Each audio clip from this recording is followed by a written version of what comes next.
So I guess Carmen is open for business. Hi people, you saw the title. Be sure to like, subscribe, hit that notification bell so you know when I post new videos. Now let's just get into it, people, because there is a lot that happened, especially in 16. So two people are eliminated. I was so pissed off after Emily and Harrison got eliminated. I don't know if it was Harrison that got me bothered or that Keenan survived that elimination. I'm not really sure what set me off, people, but I was just pissed off. So I'm gonna insert the TikTok here. So I was just catching up on Love Island USA season 5 episode 16 or 19, depending on how you look at it. Honestly, I don't care. I'm just so pissed off with who they sent home. How did Keenan survive this elimination? How is KK still going to bat for this man? How? Sorry, this boy. Oh my god. And how did Harrison and Emily get sent home? People who are connected to each other, who have built... Oh my god, I am pissed off. Logically, Destiny and Keenan should have gone. Logically, because Emily and Harrison were coupled up, so I don't understand why they got picked. They said because Emily stuck to the couple that she got without testing the waters, and I guess because Harrison is the most boring person in the house. I don't really know. I get why Destiny stayed. Mike fought for her, and Keenan, KK said instantly that she wasn't gonna let him go, so I guess good for them. Honestly, good for them. Whatever. I'm so pissed off that Keenan didn't leave. Honestly, I'm tired of his drama. I'm just done with it. But moving on. We can't stay in that mindset forever. Leo and Cassie reaffirmed that they really like each other. It looks like Leo is, well on his way to being in love with this girl. I totally forgot that Leo was 21 years old. He does not behave like a 21-year-old. Marco behaves like a 21-year-old, but he's, I think, 23. I have my notes here from the very first episode. Marco's 22. Marco and Hannah decide to close things off, and I was just like, fuck. What is Hannah thinking? Seriously, what is going through her mind? Why is it this guy that she has chosen to be the end all and be all? I'm truly curious as to what is going on in her head and how she chose Marco. But again, we move. Keenan and KK, I wrote here that she should have sent him home, but I knew that was never going to happen. She said she's not sticking around forever, but we all know that she will. He, on the other hand, he said he doesn't take anything back with the way he's behaved since they were coupled up from day one. So that itself tells you what they're looking for. But even Bergie says, why am I still here? And I'm asking the same question, people. Why is Bergie still here? Imani and Mike chat. She says that there's sexual tension with Keenan. He tells her to apply pressure and pursue Keenan. Imani then pulls Keenan aside. She is very pretty. There's something that I discovered during this chat with Keenan. I discovered that I like Imani. And I also realized that we're always going to get entertainment with Imani. You can always look to her and there's something going on. So definitely giving off main character energy. And I love that for her. KK dreams the future. Essentially, she dreamt that Keenan coupled up with Imani, and she said that she knows that she wants Keenan, but she also knows that she has to choose herself. I mean, right now it's all words. I don't believe anything KK says until she actually puts action. And I mean real action, not just action for the sake of I'm hurt so I want to lash out action, but action that I'm choosing myself and I'm choosing to be happy regardless of what happens. Keenan all of a sudden that evening tells Marco that he's going to close things off with KK. And I'm like, what happened? He said he had got what he needed from the conversation with Imani. So what exactly happened with Imani? What happened in that conversation to change his mind? And all of a sudden he wants to close things off with KK.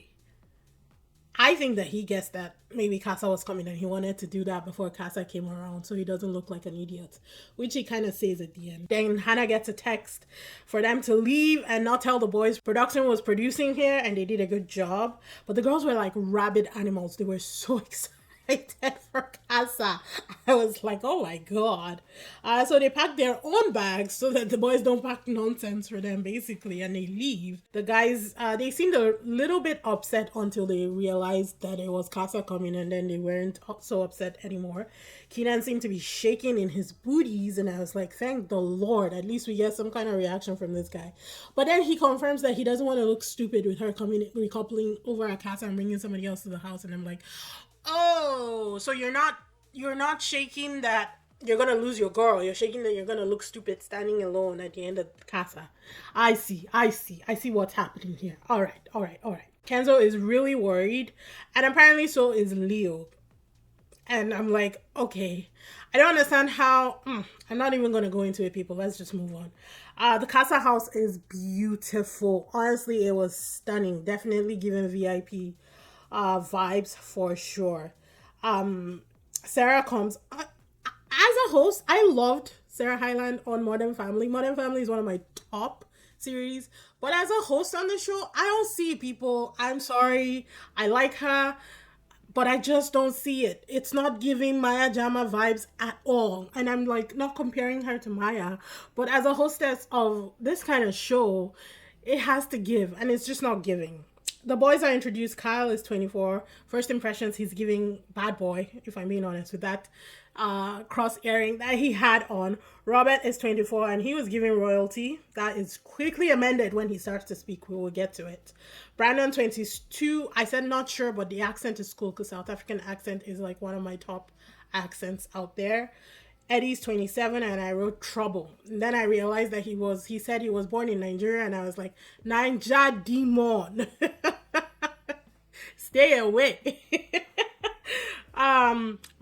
Matia, honestly, I don't really know how to pronounce Matia, I guess.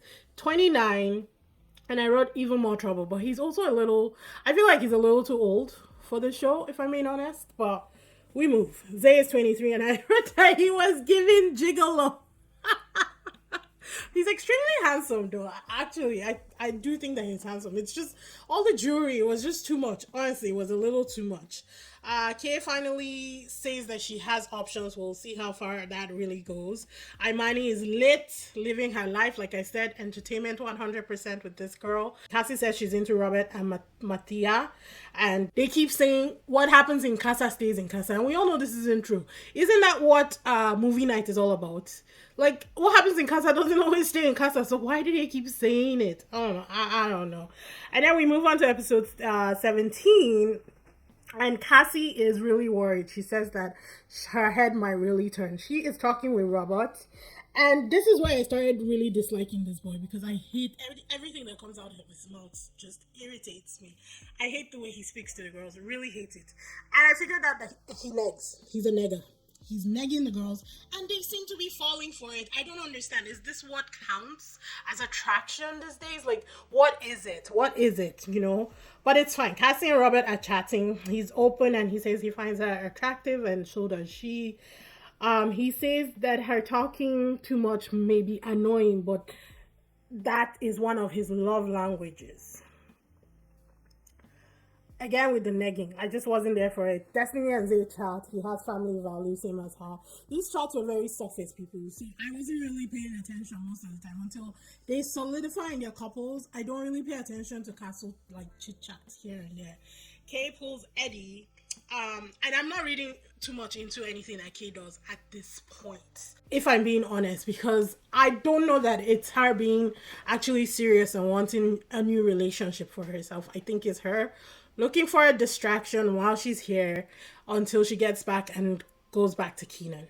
Robert pulls Carmen for a chat. Again, don't like the way he talks to girls, but it's fine. He just rubs me the wrong way. I don't like it. And then he says, tell me something that will make me like you more. And he's like, why is it my job to make you like me? If you like me, you like me. If you don't like me, fuck off. Like, just no, I wasn't feeling it at all. Carmen apparently liked it. And she said in the confessional that she's interested. So I guess Carmen is open for business. Imani and Kyle chat. And he comes in hot with all the compliments. So Kyle is the one with the rose, the cross earring dangling from his ear. And I don't know if she was feeling him or not. But I don't know. Imani is a very flirty, happy girl. I have no idea who she's feeling until they're in the hideaway, to be honest. I'm not going to take anything that Imani does seriously until she's seriously coupled up with one person. Cassie and Mataya talk about tattoos. Cassie is worried, like I said, because she spoke about Leo being 21 and how she prefers older guys because they're more mature. I haven't seen this side of Cassie, to be honest. Cassie was very chill. She seems very mature. Like the Cassie that was in episode 1 is long gone, dead and buried. I don't know how to describe it, but she just seemed different. So for sleeping arrangements that night, it was Robert and Carmen, Kyle and Imani, Kay and Eddie, Mathia and Cassie, Destiny and Zay, Brandon and Hannah. Hannah is very set on Marco, so I don't see her pursuing anything in this house. Oh, I don't know about Marco, but we'll have to wait and see. The next morning, Kay is ready to kiss some dudes. Hannah's head is still with Marco, and Carmen wants to kiss everyone. Destiny also says she's open. Destiny and Zay are chatting, and she says she finds him very handsome. She found him handsome from first glance, but didn't think it will go anywhere at first. But now that they're talking, she's really into him. He likes the way she thinks and thinks that she's a fine specimen. This man used the word specimen, and Destiny seemed to be eating it up. I don't understand how these women don't understand how they should be talked to. Not my problem. We move. I also wrote that Zay is actually really handsome. Gigolo Man is really handsome. Like he is. I'm not gonna take that away from him. Imani and Rob, they're talking 1 minute and the next thing they were making out, and honestly it was left field if I'm being honest, because I was like, where did that come from? And then the end of the kiss looked really weird and uncomfortable. So she said she liked it though. So I guess I don't know what these girls are looking for. I don't know. Back at the villa, the new girls arrive and they bring 7 girls, which I'm like, we'll talk about that in a minute. Taylor C is 23. I wrote pretty. Naja is 25. I wrote pocket rocket. She kind of reminds me of KK. Ashley, I don't have an impression. I think Ashley is 23 or 22. Ali, I wrote mature. That was the only description that came to mind. And turns out she is 28. Taylor S is 25. I wrote no impression. Daja is 28. I wrote that she looks like Taylor S. And then Johnny, I wrote Greek Goddess. I think Johnny is 25. Honestly, I don't know. Don't care. They're all young except for Ali. Well, I guess Ali's young, but she's older than the type that we actually usually get for women on Love Island. Why are the women old? They all seem to be older than the men, even the ones that are 25 or 23. A lot of the men were Leonardo is 21, Bergie's 23, Marco's 22, Keenan's 23. And the oldest person who came in with the OGs was Victor, who was 28, and he's long gone, you know? So I don't understand. I don't know why the women seem to be older most of the time. But back at CASA, Brandon and KK are talking, and KK says he's into KK, and honestly his accent was distracting me in like the best way. I didn't hear nothing this man was saying. I just loved hearing him talk. I'm not gonna take anything serious with KK until the recoupling to see if she decides to recouple or not, because I have a feeling that she's just using Brandon. Personally, that's what I feel. I think she's gonna end up back in the hands of Keenan. So I'm not taking anything that's happening here seriously. Naja and Keenan chat, and she's interested, and he said she reminds him of KK in the confessional, but he is also interested. He always does this thing where he says, I just want to know if you're interested, then I know what I'm doing. And it's like, I just had a side note. I was like, they set this whole thing up for the women to always be the ones groveling to the men. It always seems like the men are the ones that are being catered to. And I get it where it's like, okay, this week the men are and next week the women are, right? It seemed like from week 1, it's always been the women trying to like get the men's attention or trying to get their man, and it's never been the other way around. Am I the only one who's noticed that? I just don't like it. Doesn't sit well with me. It should be back and forth. It definitely should be back and forth. It's not a one-sided thing, you know? But whatever. Rob and Carmen, after he just kissed Imani, Carmen comes in with her. She's a slow burn. All of a sudden, we're back to this stupid slow burn again. And he wants to continue to know her, and then he negs her again. which she likes. She obviously likes him. So moving on from that, Kay calls Kyle over and they decide that they want to play truth or dare. The game starts and Carmen dares Eddie to have a three-way kiss with his top two girls. He chooses KK and Destiny. Eddie asks Destiny a truth question of who is closed off but will have their head turned. And she says Leo. I'm pretty sure he meant in their current circle with the girls, but I think it was a cop out for her to name Leo. Kay dares Robert to imitate his favorite sex position with his number one girl. He chooses Carmen, and I think Imani was a little put off by that.